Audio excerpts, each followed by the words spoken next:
the world's oldest prophecy.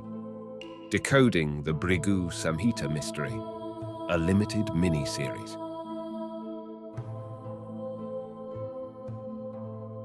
Episode 1, a Nobel Prize winner, astrology, and an ancient manuscript. Ignorance more frequently begets confidence than does knowledge. It is those who know little, and not those who know much, who so positively assert that this or that problem will never be solved by science. Charles Darwin. Note to the reader. The following fictional narrative is largely based on actual events. I leave it to the reader's sagacity to determine which parts are true and which are false. Northridge, California. Not believable, not even slightly, Dave yelled. But Kary Mullis is a Nobel Prize winner in chemistry, and he argues that astrology has evidential support, Jeff retorted. But his reasoning is crap.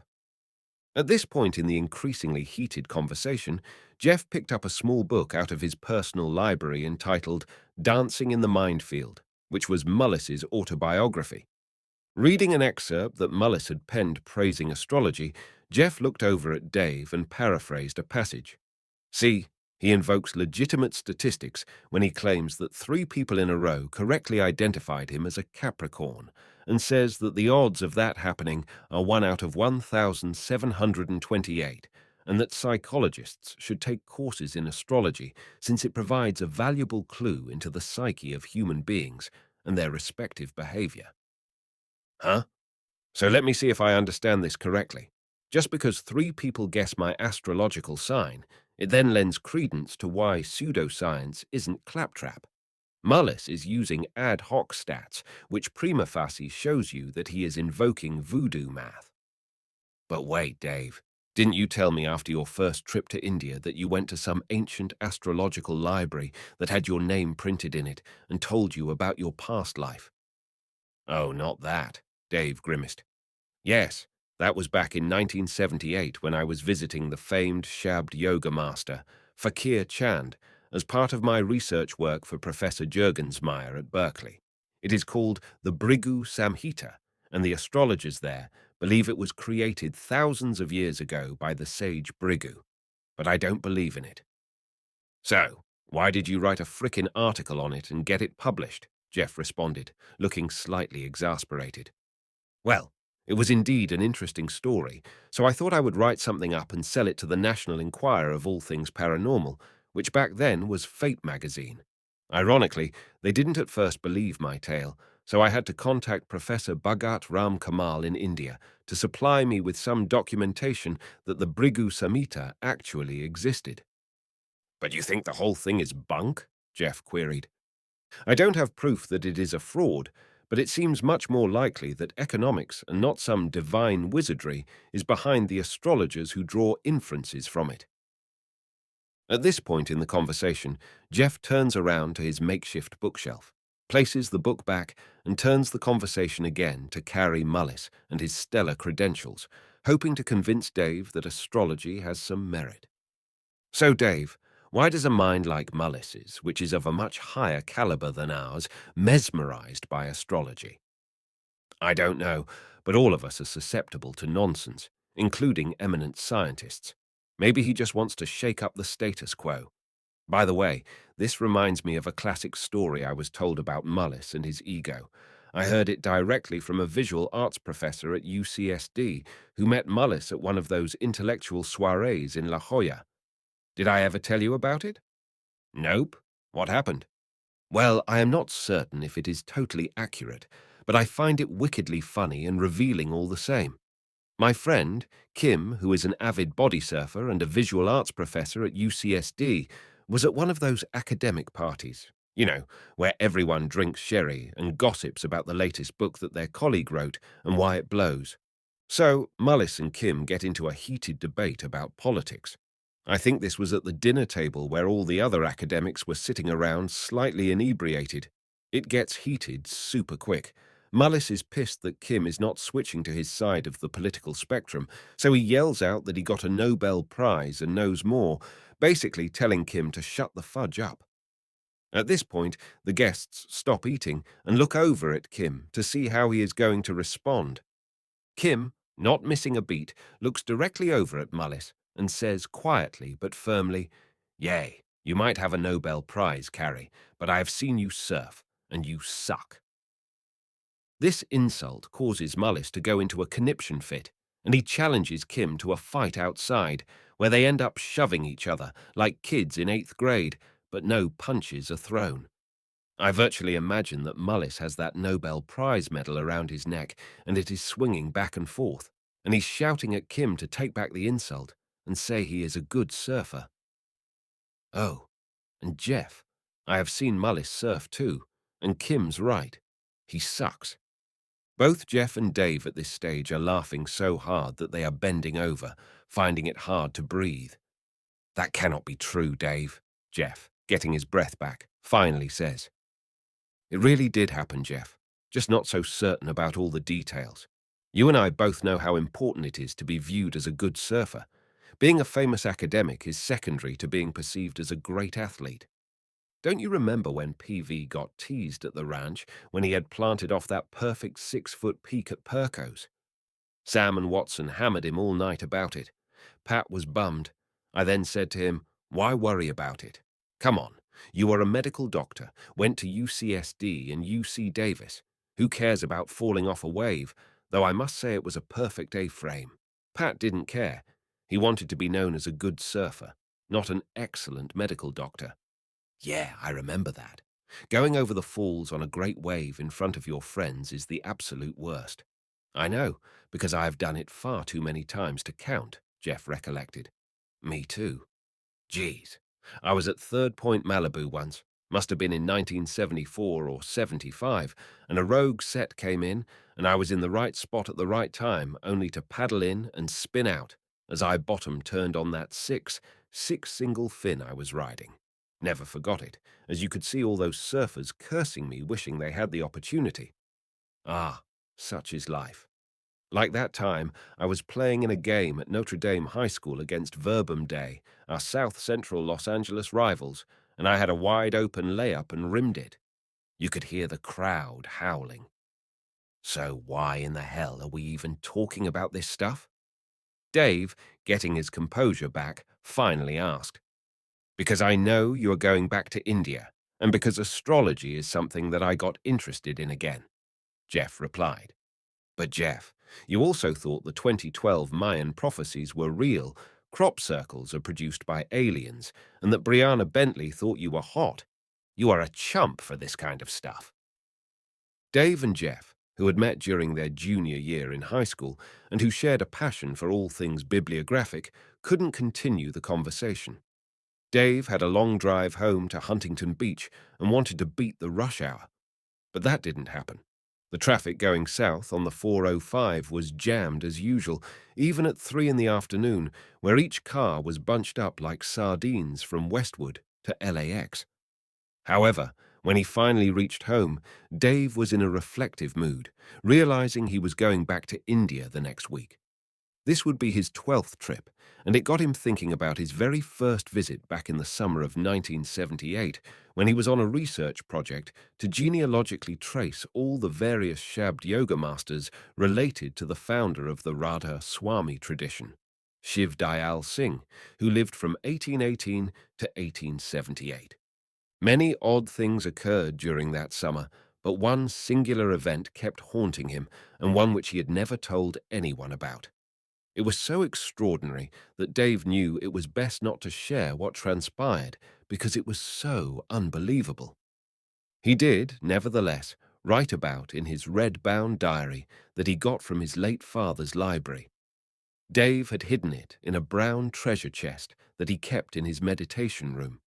He had convinced his wife Andrea to let him have the walk-in closet and transform it into his own spiritual sanctuary. But instead of taking a Zen approach to the 10 by 10 closet, Dave filled it with statues of Buddhas, pictures of Tibetan art and Hindu avatars. All of this coupled with Islamic-inspired rugs and curtains. It also included a selection of his favorite spiritual books, including works by Ramana Maharshi, Sawan Singh, and Guru Nanak. One of his neighbors who came by and took a peep inside called it World Market on steroids. This is where Dave would meditate every morning for 2 or so hours and would retreat to it at night and meditate until he fell asleep. It was his Himalayan cave. But on this particular afternoon, with the kids and his wife away at the movies, he decided to pull out his diary and reread for the umpteenth time what had happened on that fateful day on July 22nd, 1978, when he visited the Bhrigu Samhita for the first time. But he skipped over the more significant event, concentrating instead on his excerpt about astrology. The pages had yellowed over the years, but his printing was dark and legible. The following are excerpts from his India diary. Diary entry, July 22nd, 1978, Amritsar, Punjab, North India. Last night was both magical and very odd. Swami Yogeshwar Ananda Saraswati invited me to his room, where a number of long-time meditators also joined in the proceedings. These included satsangis from Taran, Beas, and other centers. I was especially taken with a youngish woman in her mid-30s who had the most infectious smile and natural serenity that made one feel welcome and content. Her name, I was told, was Tripta Devi. Well, it was an enchanting evening as the conversation revolved around various aspects of Shabd Yoga and the inner regions and what it was like to leave the body consciously. Near the end, Swami Yogeshwar Ananda Saraswati inquired if I was interested in going to the Bhrigu Samhita, which is some sort of ancient astrological book and is apparently well regarded by those who have visited the library. Not being much interested in astrology, I told Swami that though it sounded intriguing, I couldn't go since I had tickets for a bus leaving to Amritsar early in the morning. Had a pleasant sleep with all sorts of bizarre dreams. Woke up refreshed, only to hear news that my bus passage had been delayed because they were having mechanical difficulties. My new departing time was now late in the afternoon. This meant that I had about 7 or so hours to kill.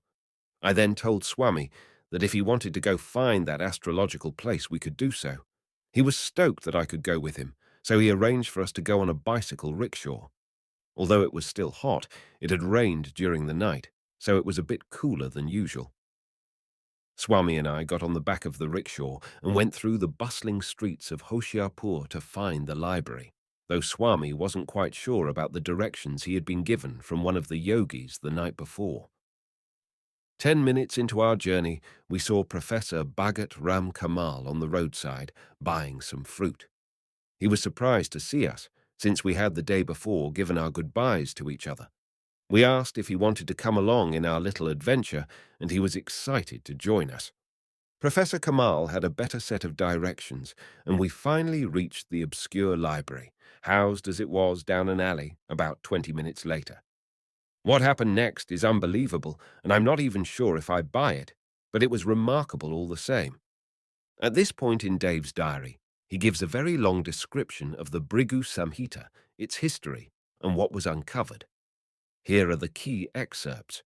When we finally arrived at the library, which was sandwiched between two back streets, I was immediately struck by the large array of Sanskrit leaves tied in huge bundles. I had imagined that there would be one large book. 2 librarians, who also were expert astrologers, were on duty. Apparently, this valuable treasure had been a family possession for years. I found them intelligent, matter-of-fact, and fluent in English. We enjoyed some chai, Indian tea which tastes like a cross between coffee and hot chocolate, as we discussed some of the implications of the work. The astrologers believe that nobody can consult the Bhrigu Samhita unless it is preordained. Therefore, my coming had been expected and arranged for thousands of years ago. Stories abound concerning individuals who have tried to reach the library, but failed. Among the innumerable papers, one particular leaf would be found which contains the details of my life, the librarians told me. A picture graph was made by the astrologers using the date of my arrival at the Bhrigu Samhita as well as my birth date and birthplace. I got the impression that the most vital event was my arrival at the library. This event set all other facts into motion. The chart looked like a reconstruction of certain star, lunar, and solar positions. My companions had complete confidence in the librarian's abilities. Using the picture graph based upon my life, the astrologers were able to riffle through the huge stacks looking for a leaf that had the same chart drawing. This precise matchup, supposedly written by the sage Bhrigu thousands of years ago, gives in Sanskrit a description of me or any other person who has arrived and whose picture graph has been computed. I was told that it can take from a few minutes to a few hours to a whole day to find the appropriate matching horoscope. Curious about this unusual system, I asked Swami Yogeshwar if the library had any classification system. He told me it does not and added, a little mysteriously, they don't need it. It is destiny itself which guides them to find it. Everyone got involved. Several bundles were taken down from the shelf at random and untied. The two astrologers, the Swami and the scholar, got busy looking for the corresponding chart. I began to feel it was a fruitless task. However, after 15 or 20 minutes, the scholar exclaimed that he had found it. This, I was told later, was unusually quick. It added to everyone's sense of anticipation. The two librarians and Swami Yogeshwar examined it closely, and all agreed it was an exact replica. This parched Sanskrit scroll would have the information on my life. Examining the leaf carefully, I could not help feeling an odd sense of providence. While the astrologers read through it, Swami Yogeshwar and the scholar translated its message into English. When the first sentence was read, I was taken back. I noticed that Swami Yogeshwar and the scholar also were deeply moved. It was obvious, at least to those of us present, that this was real. The first line said, "A young man has come from a far-off land across the sea. His name is David Christopher Exaxia Lane, and he has come with a pandit and a swami." I stopped the reading in mid-sentence and asked for an explanation as to how my name could be mentioned. Swami Yogeshwar showed me the leaf on which my name was written in Sanskrit and pointed out that the pronunciation was almost exactly the same.